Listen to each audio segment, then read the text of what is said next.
kids, are you ready for some story time? Once upon a time, in a dense green jungle, lived two monkeys who constantly kept fighting with each other over everything. One day, while they were jumping from tree to tree, they came across 15 bars of gold. To avoid a fight, they decided to divide it equally amongst themselves.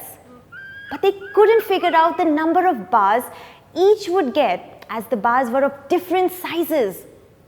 Right then, they heard a hoot. They looked up to find a wise owl grinning at their situation. They decided to ask the owl for help. The owl flew down and, looking at the biggest bar of gold, said, "This looks like the big one. Whole bar of gold, and other are parts of the same whole." The monkey didn't understand anything. The owl then started arranging the bars based on their sizes. He arranged the 15 bars in row, from the biggest to the smallest.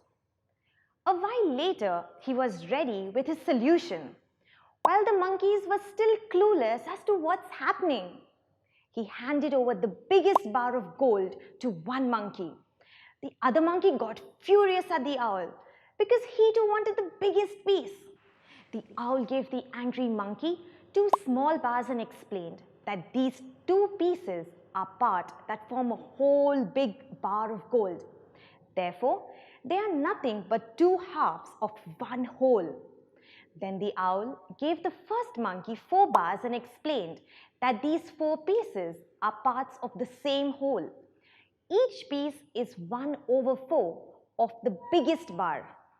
And the other monkeys got the 8 smallest bars of gold, which together made up one whole. Each piece was therefore 1/8 of the whole bar of gold. Thanks to the wise owl, both the monkeys got equal amount gold without fighting.